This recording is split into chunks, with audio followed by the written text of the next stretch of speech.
topic is Twin Temples, One Faith, Exploring Architectural Unity in Akshardham, Delhi and Akshardham, Gandhinagar. I've chosen these modern temples because I was interested to know, like, how are we adapting the technology of olden built temples into a new architectural temples that were built.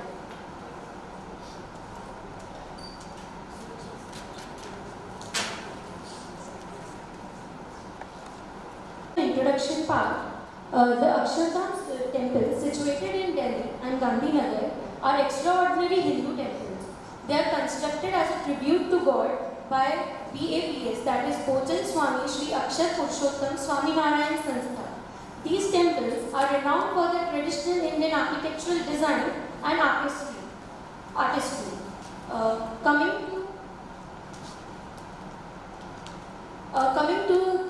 Coming to the cultural part of the temples, these places of worship serve not only as sacred spaces but also the cultural hubs that unite art and philosophy. While both temples share a common foundation in the BAPS faith and aim to elevate spiritual experience, their mirror designs reflect distinct strategies situated to the urban, cultural and geographical context of their respective locations. The Delhi temple, which is newer and larger, feature contemporary landscaping, exhibition spaces and public amenities that cater to national and international consistency. In comparison, the Gandhinagar temple, being the spiritual nucleus, is developed from an individual and regional point of view. So, this paper studies the architectural correspondence across the two Akshardham temples and contrasts their difference against the backdrop of geography, context and design. The study seeks through the examination of plans, elevations, spatial organizations and symbolic traits. What was the purpose and significance of this comparison? So the study intends to investigate two architectural wonders of the BAPS Akshardham, Delhi and the one in the Gandhinagar. Using archaeological and historical comparative perspectives, it argues that these temples in trends of design, craft, scale and urban context represent the transformation of an episteme of traditional temple architecture into contemporary currents. A comparison of these two major temples provides rich food for thought about architecture as spiritual communication between the community and beyond, as well as about community, identity and cultural continuity. So what was the aim? The research paper aims to consider the role of faith and PT in the formation of giant sacred spaces, to investigate the role of urban context on religious architecture, learn about the regional modifications in temple architecture, and consider the ideas about the divine that is manifested through building. I was looking for what's the importance of architecture in religious expression. So architecture has traditionally been used to convey the divine truth. Temples are more than just monuments in Hinduism. They are deities' earthly dwellings and a gateway to the divine, where the image acts as both a symbolic depiction of the cosmos and the dharma and an anchor to the god. The two temples of Akshardham are contemporary incarnations of old Vastu principles that evoke devotion and spirituality via the use of symmetry, scale, materiality, imagination and religion. This was the methodology that I followed. I did some literature review, historical analysis, site context and urban setting. Comparative study has been done of the two temples. Also the architectural comparative analysis I have done. And then I came to this interpretive analysis and conclusion. So this is the historical background. The Gandhinagar one was opened first in 1992 as the BAPS first Maharaja complex. It was the model for the future spiritual complexes. So the other temples that are being made are inspired by this one. Akshardham, New Delhi, set up in 2005, was conceived as a bigger spiritual cultural campus that included exhibitions, musical fountains, and offered a wider public interaction. This was the ideology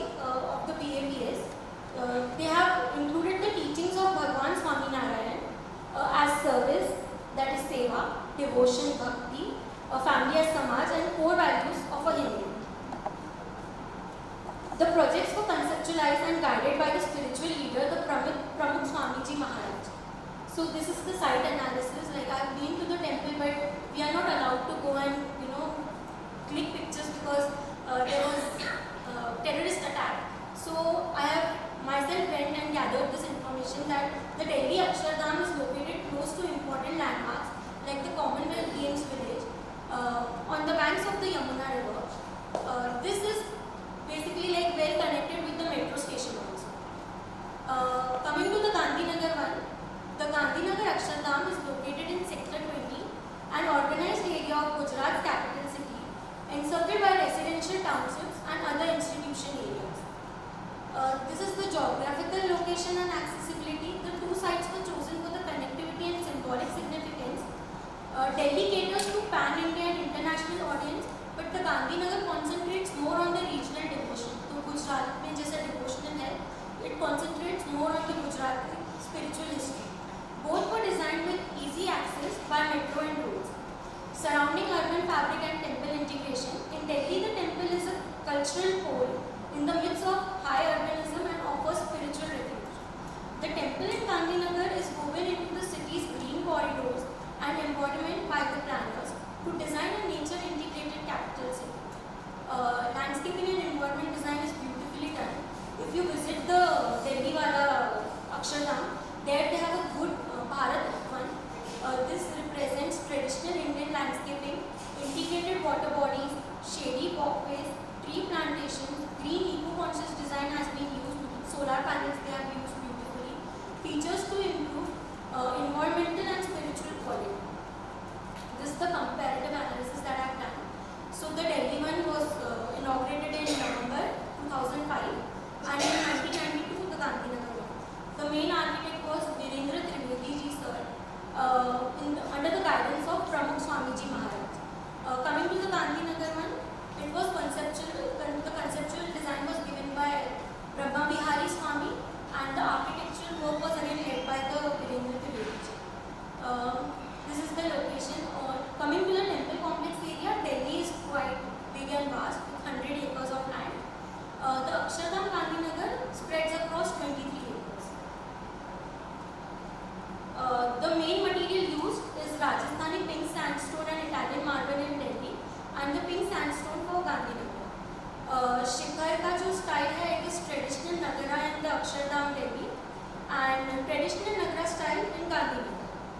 Shikhars, here we have 20, there we have only one central dome. Height of the main shikhar is for Delhi 141 feet and 108 for Gandhinagar. Number of pillars, so they have beautifully made the pillars. The carvings are very beautifully done. 234 intricately carved pillars and 97 in Gandhinagar. So there are many sculpture and figures in Delhi. Like if you go there are around 20,000 sculpted figures and in Gandhinagar it's around 264. The main deity is Bhagwan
the temples, featuring elaborately the carved facades, pink sandstone.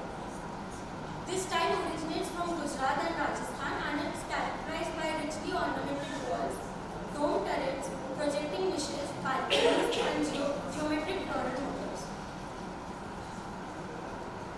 Here also we follow the linear processional pathway. The landscaping and zoning is done really well. If you see the south side, main gate with ticketing and admin blocks is done. Mid-zone we have long action park, gardens and pedestals. And in the north we have sanctum steps, plinths with the mandir. This is the architectural analysis that I have done. The temple ground area. Here we have temple complex covers. The temple complex here has 23 acres of land, while in the Gandhinagar one, the temple sits in the 23-acre complex. I've done all the elevation and treatment, like materials where it was sourced from, landscaping and context. Now coming to the materials and techniques, because we are looking at how this was all made. The temple is entirely built from Rajasthani pink sandstone and Italian Kara marble. You can see the beautiful carvings done. Also, the same goes for the Delhi. Here 11,000 artisans work from Gujarat and Rajasthan.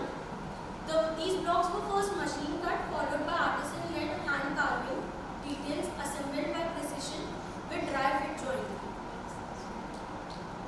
This is the carving. Like every carving shows a story. If you see,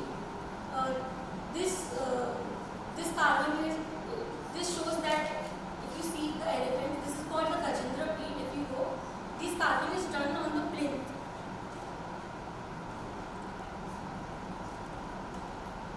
Okay, so this is the materials and techniques used in Akshardham, Gandhinagar.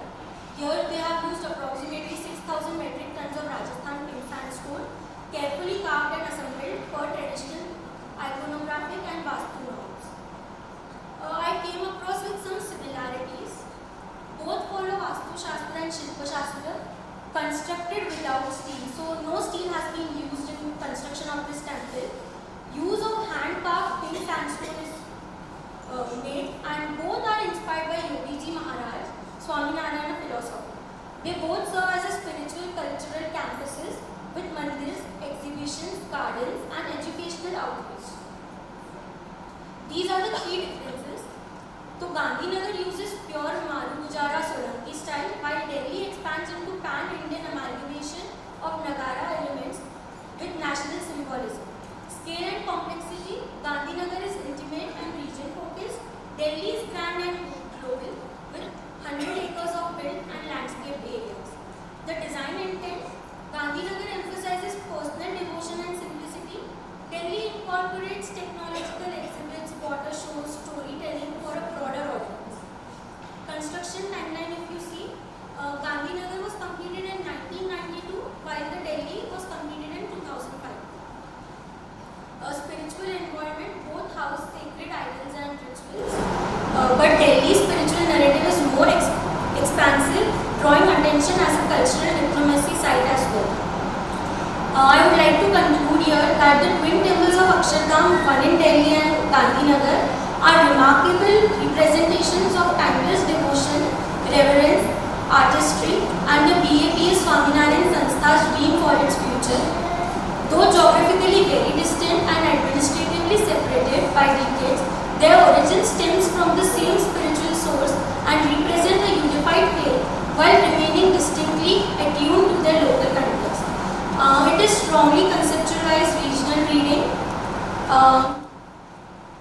These are not simply just constructed buildings, but living energies. They are made without steel, carved by unlikely hands, and are filled with the belief that beauty is a form of worship. Their diversities are not divisions, they are adaptations. Each temple speaks the same truth with a different voice, which illustrates how faith can stay one still while the form can evolve. In their silent grandeur, they tell us that the paths may vary, but the destination is singular, to bridge the human to the divine through art,